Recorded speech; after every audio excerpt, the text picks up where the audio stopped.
Corona वैश्विक महामारी के खिलाफ लड़ते लड़ते अब हम अनलॉक 2 में प्रवेश कर रहे हैं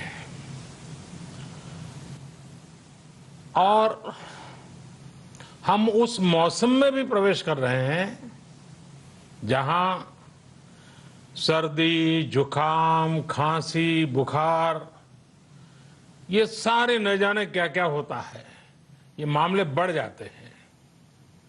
ऐसे में मेरी आप सभी देशवासियों से प्रार्थना है कि ऐसे समय अपना ध्यान रखिए।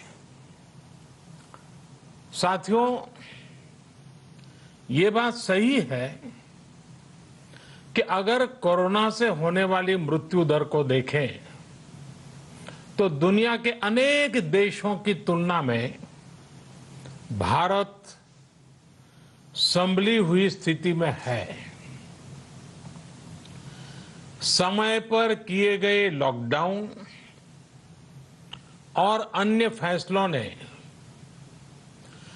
भारत में लाखों लोगों का जीवन बचाया है, लेकिन हम ये भी देख रहे हैं कि जब से देश में अनलॉक 1 हुआ है, व्यक्तिगत और सामाजिक व्यवहार में लापरवाही जरा बढ़ती ही चली जा रही है।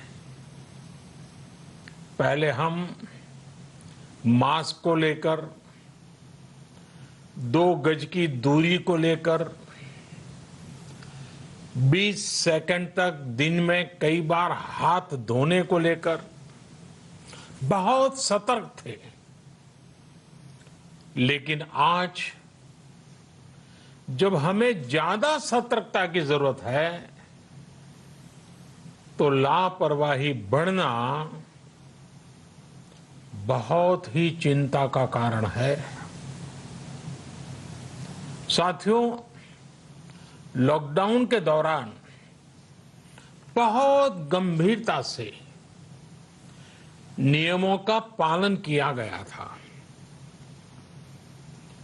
अब सरकारों को, स्थानीय निकाय की संस्थाओं को, देश के नागरिकों को फिर से उसी तरह की सतर्कता दिखाने की जरूरत है। विशेषकर कंटेनमेंट जोन्स, उस पर तो हमें बहुत ध्यान देना होगा। जो भी लोग नियमों का पालन नहीं कर रहे हैं, हमें उन्हें टोकना होगा, रोकना होगा और समझाना भी होगा। अभी आपने खबरों में देखा होगा, एक देश के प्रधानमंत्री पर 13,000 रुपये का जुर्माना इसलिए लग गया क्योंकि वो सार्वजनिक स्थल पर मास्क पहने बिना गए थे। भारत में भी स्थानीय प्रशासन को इसी चुस्ती से काम करना चाहिए। ये 130 करोड़ देशवासियों के जीवन की रक्षा करने का अभियान है।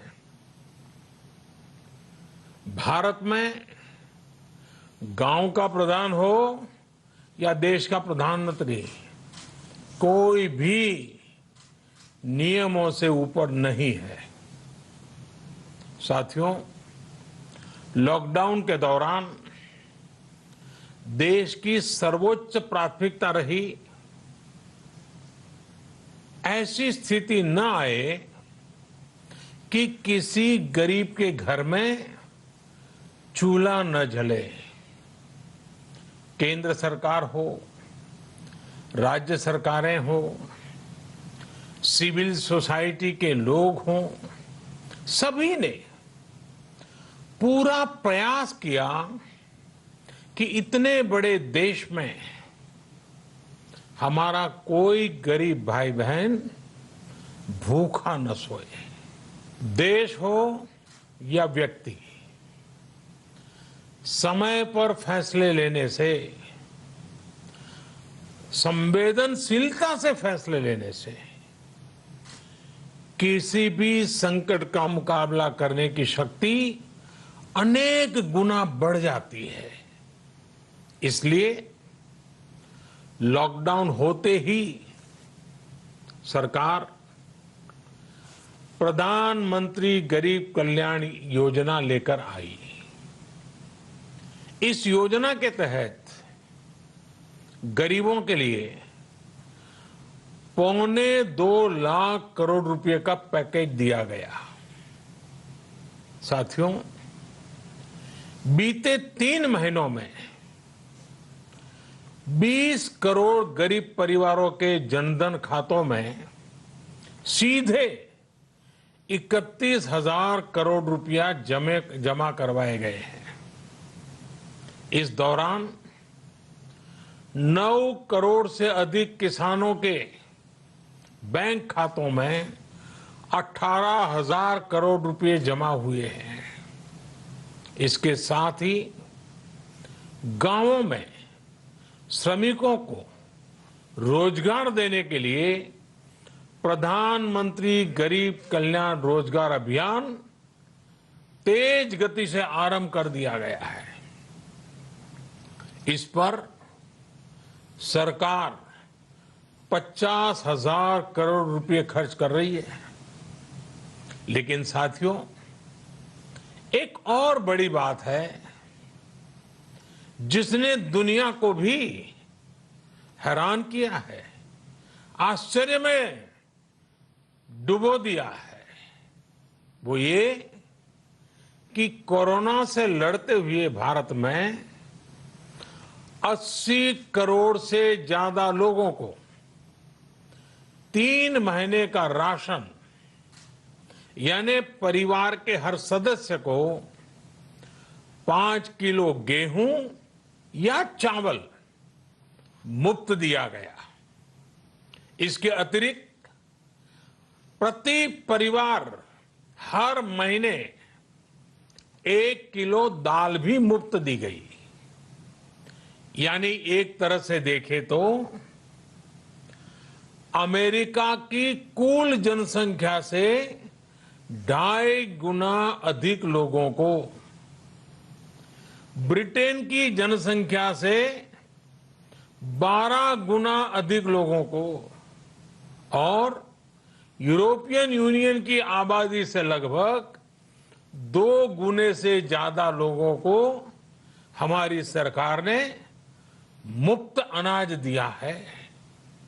साथियों, आज मैं इसी से जुड़ी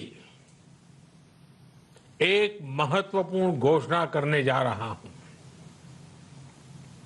साथियों, हमारे यहां वर्षा ऋतु के दौरान और उसके बाद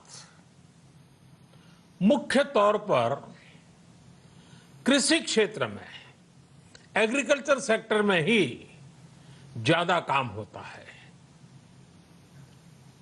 अन्य दूसरे सेक्टरों में थोड़ी सुस्ती रहती है।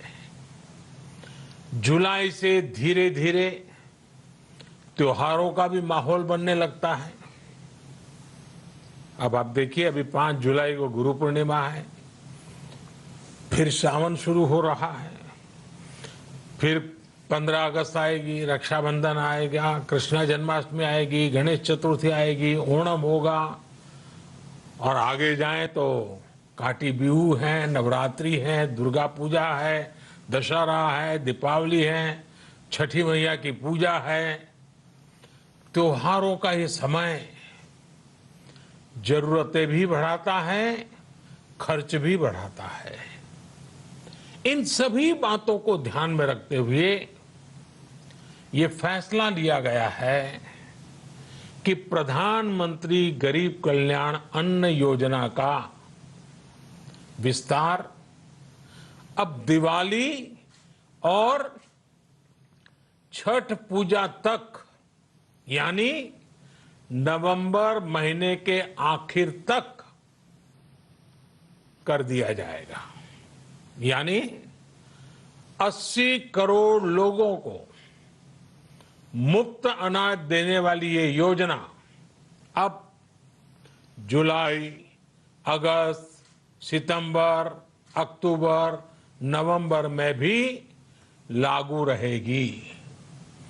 सरकार द्वारा इन 5 महीनों के लिए 80 करोड़ से ज्यादा गरीब भाई बहनों को हर महीने परिवार के हर सदस्य को 5 किलो गेहूं या 5 किलो चावल मुफ्त मुहैया कराया जाएगा और साथ ही प्रत्येक परिवार को हर महीने 1 किलो चना भी मुफ्त दिया जाएगा। साथियों, प्रधानमंत्री गरीब कल्याण अन्न योजना के इस विस्तार में 90,000 करोड़ रुपए से ज्यादा खर्च होंगे और अगर इसमें पिछले 3 महीने का खर्च भी जोड़ दें तो ये करीब करीब 1.5 लाख करोड़ रुपया हो जाता है। अब पूरे भारत के लिए हमने एक सपना देखा है। कई राज्यों ने तो बहुत अच्छा काम भी किया है। बाकी राज्यों पर भी हम आग्रह कर रहे हैं कि इसको काम को आगे बढ़ाएं। और काम क्या है? अब पूरे भारत के लिए एक राशन कार्ड की व्यवस्था भी हो रही है, यानी एक राष्ट्र एक ration card, 1 nation 1 ration card. इसका सबसे बड़ा लाभ उन गरीब साथियों को मिलेगा जो रोजगार या दूसरी आवश्यकताओं के लिए अपना गांव छोड़ करके कहीं और जाते हैं, किसी और राज्य में जाते हैं। साथियों, आज गरीब को, जरूरतमंद को सरकार अगर मुफ्त अनाज दे पा रही है तो इसका श्रेय प्रमुख रूप से 2 वर्गों को जाता है। पहला, हमारे देश के मेहनती किसान, हमारे अन्नदाता, और दूसरा हमारे देश के ईमानदार टैक्स पेयर। आपका परिश्रम, आपका समर्पण ही जिसकी वजह से देश ये मदद कर पा रहा है। आपने देश का अन्न भंडार भरा है, इसलिए आज गरीब का, श्रमिक का चूल्हा जल रहा है।